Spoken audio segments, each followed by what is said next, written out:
See how long this works for, eh? I have my hair up like that. See? That's how I look kind of funny. But that's all right. That's who I am. So, good morning. The sun rose. It's 5:30, I guess. One thing about living in the north is that the days are really long at this time of year. I didn't mean to call it I update, but the backspace button doesn't work like on my phone. You should see this picture, like it's all stripes. It's all, and I have put off making videos, and I should probably say hello to everybody. Hi, everybody. How are you getting along? I think that there are crises that are happening out there in the midst of the pandemic, things that are somewhat normal, but because of the pandemic, it's all made much worse. The ability to fill people's needs, I guess, is limited with this. I was thinking about the other day, like Ontario has been open for a few weeks. And is it only weeks? I don't know. This whole thing is so strange. I think I'll take my hair out. Makes me look strange. I have this in it. But like I was thinking, like Toronto is just opened this week. And that means like non-essential services. Like so for all this time, the the hardware stores and everything that doesn't sell groceries, I think, has been closed. So of course all these big huge hardware stores they sell snacks, so they're essential services because that's food. Crazy, eh? Anyway, but I wonder, all those people, while the rest of Ontario's been open, have they not been going to other cities, leaving Toronto to go to buy what they need, where their stores are closed but others are open? I don't know. Anyway, this pandemic is quite the thing. Even out here in the woods, I saw a friend the other day who likes to rebel against norms and challenge everything. And so I was walking along the road and she got out of the car and said hi. And then I said, no, sorry. Um, um, she, she got out and I backed up a little bit to give her, and she says, are you doing this? I said, social distancing? And yes. And she said, oh, and then she got quite mad or quite, irritated and left. I thought, isn't that isn't that interesting? So the people that are angry about social distancing have become the super spreaders, right? And now we have these huge amounts. You know what I find is everything is so it it's like someone turned the world upside down. Everything is so out of, for my whole lifetime, you could look to the president for guidance. Well, he just guided, he was sort of, you know.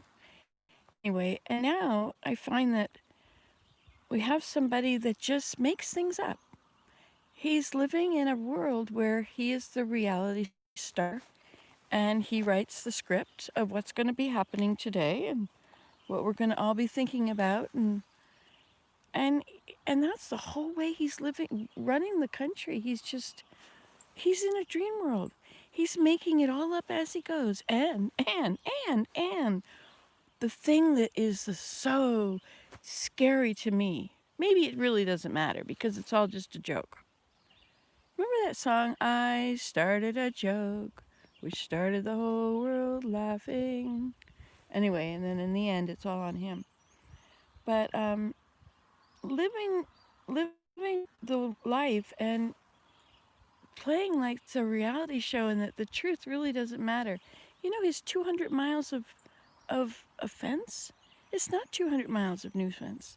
He's been coming up with these numbers. He pulls them out of the air. And then we have fact checkers everywhere else. The media, those who actually read books and look up data on the internet and interview people to find out what they said and did and what the facts are.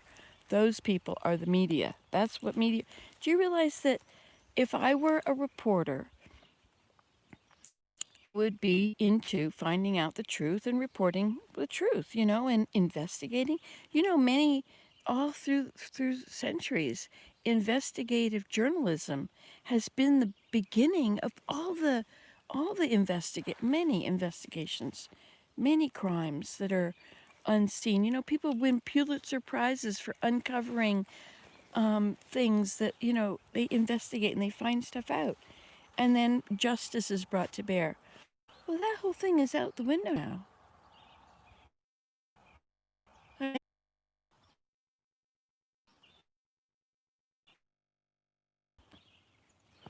garden's down there and over there.